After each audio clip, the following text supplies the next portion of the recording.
ആ നിങ്ങൾ ഇറങ്ങിയാ? ആ ശരി അമ്മ, എന്നാ നമുക്ക് പോയിട്ട് വരാം. ശരി മക്കളെ, പോയിട്ട് വാ. എന്നാ ശരി അമ്മ, നിങ്ങൾ പോയിട്ട് എന്താ ചെറുപ്പേട്ടാ? ഒരു സാധനം തരാൻ ഞാൻ മറന്നു കേട്ടാ. ഗിഫ്റ്റ് ആണോ? ആ. എനിക്ക് പറ്റിയ മോനെ, എന്താണ് ഇത്?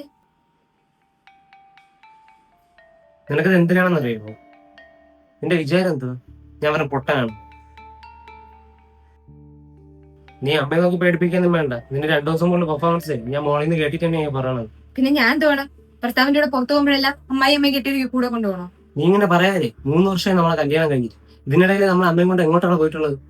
ഇപ്പോഴാണ് എനിക്ക് എല്ലാം മനസ്സിലായത്. നിന്നെ പേടിച്ചിട്ടാണല്ലേ അമ്മ എവിടെ വിളിച്ചാലും വരാത്തത്. പിന്നെ കല്യാണം കഴിഞ്ഞ് കഴിഞ്ഞാൽ നമുക്കൊരു പ്രൈവസി വേണ്ടേ? മോനെ വേണ്ട, അമ്മയ്ക്ക് നിങ്ങൾ സന്തോഷമായിട്ടിരുന്നാ മതി.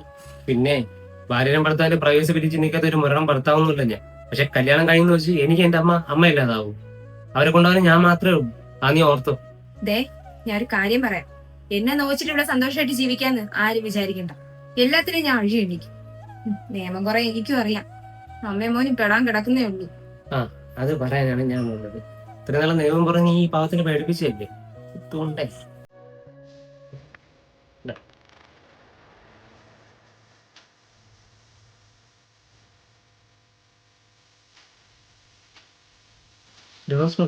മോനെ, നീ എന്തൊക്കെയാ കാണിക്കുന്നത്?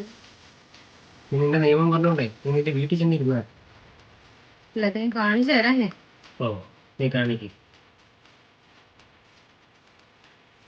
ഇതില്ലേ, നീ 2 ദിവസം മുമ്പ് എന്റെ അമ്മ ഭീഷണിപ്പെടുത്തി.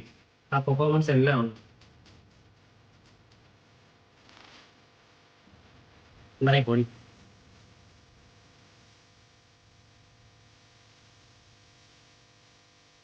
മോനെ, എവിടെ പോയെങ്ങനെ? അവള് പോട്ടെന്നോ. എന്നാലും അത് ഒരുപാട് ആളൊന്നും പോകുന്നില്ല. നിങ്ങൾ പോയി അറിയാം, നമുക്ക് കിട്ടും സമാധാനത്തോടെ.